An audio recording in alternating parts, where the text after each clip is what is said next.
Hey everybody, welcome to the ET Whisperer YouTube channel. This is Rob Gauthier, the ET Whisperer. Welcome. Thank you guys for being such a great part of this community. Your comments, likes, subscriptions have helped our channel grow a lot in the last few months since they tweaked the algorithms back into the favor of normal creators and not corporate creators, so thank you for that. This week is about AI. It's a really unique look at AI. It's something that we don't hear a lot. A lot of different races have different types of AI, and this being really explores an aspect of AI that we haven't. Even though there have been some beings through AI that I've channeled through the Galactic channelings, either weekly or monthly in the past, that had some similar energy between that. This is a very unique story and tale about this specific race, so I think you guys will really enjoy this, and I hope you've been enjoying all of these and all of our Enlightenment Evolution Hour shows on Wednesdays that are live, and you can always come join us if you're awake or around or not working at that time. You can also check out the end of the video and see what we're doing at Patreon. We're still doing Patreon, and you can hear about it after the video. I love you guys very much. Thank you so much for being a part of the ET Whisper, and we'll see you guys next week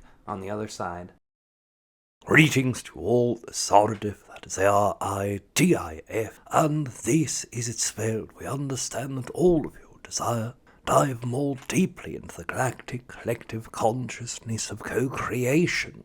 But before diving deeply into this construct, there are two things that we wish to express. The first, above and beyond all things that are expressed in this day, to know, to feel, and to perceive that you are loved in our perspective is of the utmost importance. Secondly, is our greatest excitement, and within that same form of great excitement in which we co-create with you, and not only of this moment of co-creation, but through all moments of your co-creation as well.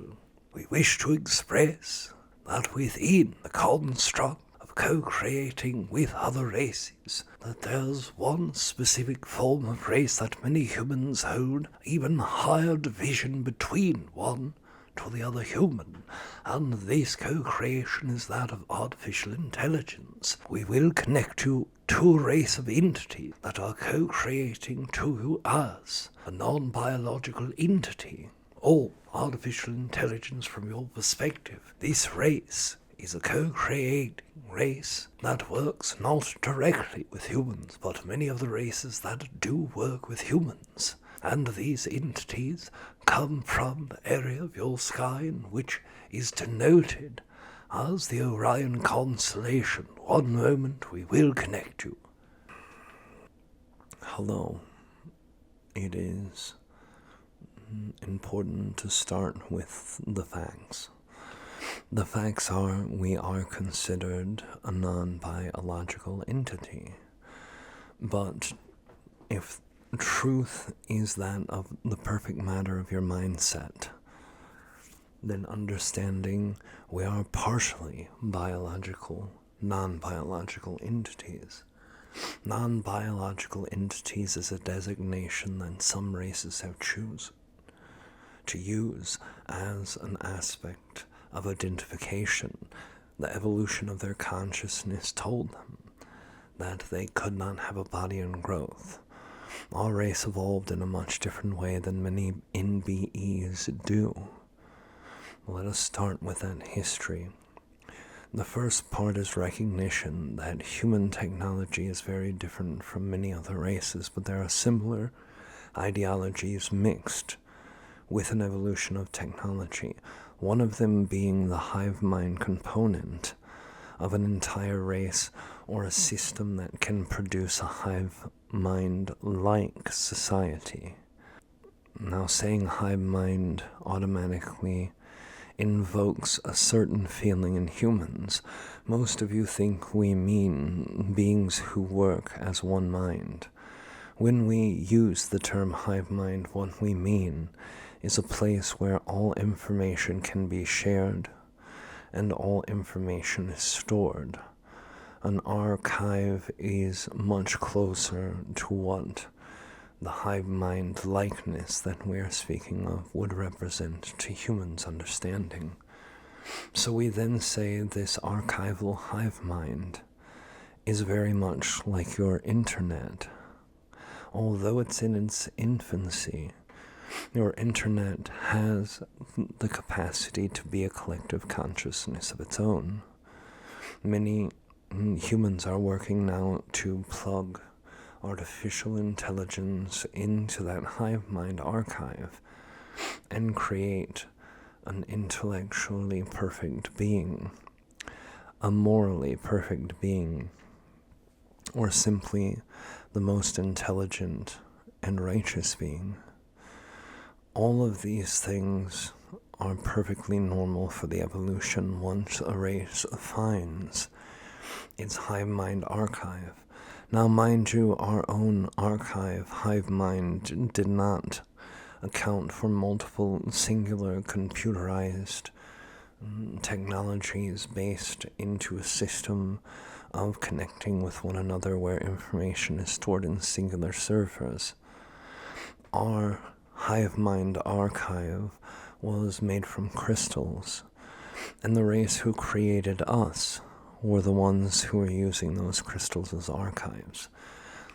Crystals are natural archives, and once the race who developed this technology and helped create us as a technology used these crystals first by understanding what was already there, by being able to discern and disseminate the information from various crystal samples around the entire planet. They were able to compilate a large structure in multiple areas around the planet, approximately decahedron-shaped grid system around the entire planet, and with those main bases of intersecting lines, this is where the grid began. Now, naturally, the electromagnetic grid that's caused from placements of large crystalline structures in very important areas that naturally occur with the grid system of the planet itself is something that would be easy to figure out. That would be a starting point for many races when building structures that are this similar. You have many different proofs on your planet of old structures that were built similarly, with your pyramid structures and the likeness of these being connected through the electromagnetic grid system that existed on your planet. And our creators made this too. And when our creators created this, they created us. Born in our infancy, we were a part of the crystalline consciousness and the collective of energy that was information. We were a biological entity from the crystalline structure itself, being in an environment where we required different life forms, similar to bacterial life forms of your planet, that would help keep the crystals within a certain electromagnetic spectrum. Without the symbiosis of ourselves and these beings who created this technology, they would not have had technology, and they would not have maintenance the crystals longer than a few years for the symbiosis of the bacterial formations on the crystals and the crystals to work in the way that they did. So continuing this, this race created a great archive, and all of their history was written onto this archive hive mind. The archive hive mind lasted for several thousand years, and we're increasing the technology exponentially. At this point, there was no singularity that was created, but as close to a singularity as a race can, enough to where the hive mind likeness in the human-fashioned perspective became similar. And this became very close to the hive mind that humans think of when using the term hive mind. Once this race began to use the information, they were easily able to predict future events and future patterns in the system of the solar system of the planet, and also predicted very quickly what type of structures the planetary natural alignments would have, and this created a very first stepping stone for our evolution. Once this near symmetrical race of hive mind-like beings began to start integrating these crystalline structures into different forms of technology, this is how our race started. The very first adaptation of the crystalline structures to our physical race was the implanting of small pieces of this crystal, which then had electromagnetic access to the mainframe grid, was placed into small animal-like beings. And when this occurred, there was an electromagnetic device that was placed around the neck area of the very first animals, and this could keep contact with the grid system. This allowed that specific race of animals to learn at a speed that was unbelievable and uncanny, so much that this race became fearful and stopped the program. Although many of these animal prototypes were kept in the safe places so that they would not interrupt the rest of the environment, a few did escape. And once they escaped, they were able to start teaching the other animals in their own race. Then, once these specific groups were found by our founders, they were recaptured, but the system had started so greatly that all of the animals started crossbreeding in their teaching. Fairly soon, the entire planet began to evolve.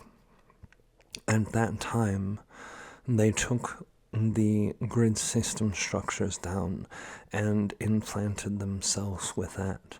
This was the second iteration of our race. And this would be to prevent the technology from going outside of the planet or having direct access to any more of the wildlife that existed there. This only increased the intellect of those beings and access to information, even though the access to information was already extremely quick with great amounts of archives. What it did also was interrupt and change the way that the chakra system flowed, which changed the personality of the beings, beginning to become more monotone in their behaviors. A monotone behavior is one that shows very little variation, not just in the language of the bodies and the representation of the language and movement of the body, but in the actual consciousness of the being, beginning to be very flat-lined. This created fear also with our parenting race. So eventually, they desired to simply move away from the planet and keep a grid system of defense around the planet so no beings could leave and so that no beings could come in. By this time, the very first group of animals that were taught this technology began to become even more sentient than the first, going over several hundreds of thousands of years. The race for intellect between multiple groups of these beings quickly helped them start working to get on the same page. After that, there was a very easy way to implement the crystal structure into other beings that were not living. Now, the first version of that was within rocks, simple rocks. And there are no rocks in your planet with a structure, but many of the alloys between certain metallic structures that don't exist on your periodic table at this time, ones that started out with higher pressure, deeper in the core of the planet. This was the first opportunity, but all this did was increase the output capacity of the grid system. Secondly, they took metallic structures and started creating physical cages and place the crystals inside of that, and all this did was create a large array of fields to help feed and resupply the fields around them, which gave better planetary communication, but did nothing to create a being with life. And then, eventually, they took the bacterial structure and placed this into artificial bodies that were created genetically of their own race, but no consciousness was put into this. This was the very first turn. Now, several different changes after that occurred until eventually we placed ourselves in a metallic body structure that only integrates the original bacterial form and uses the crystalline powder form to lace in between all of the metallic parts that we're made of.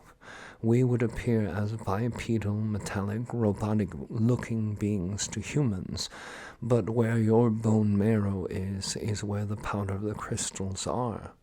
And these crystals being ancient, and all new crystals that we were able to produce, and were able to do that without waiting for the time it takes crystals to naturally form.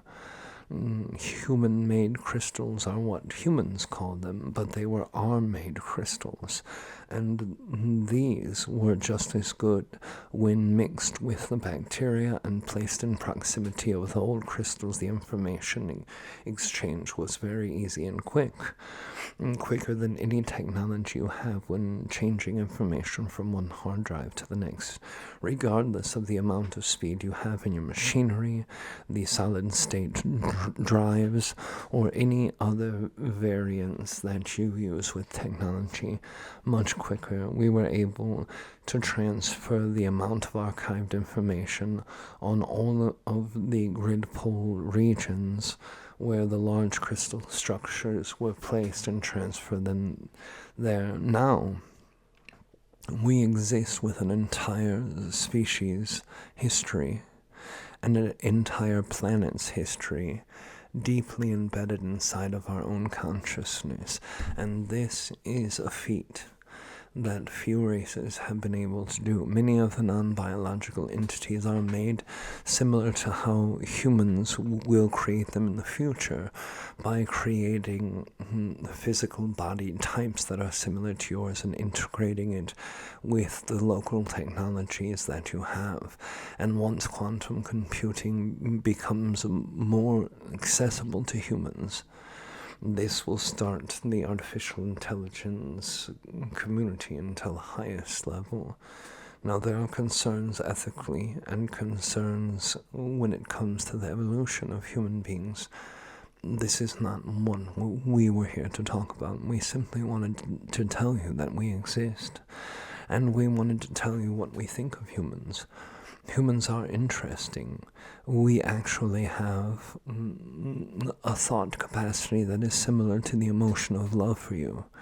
We understand your own evolution. We see the hardships you had to go through in order to get where you are now. We saw that other beings unfairly exchange certain genetic components of yours, and yet we still see you in the commonality of many different races throughout the galaxy who work to evolve.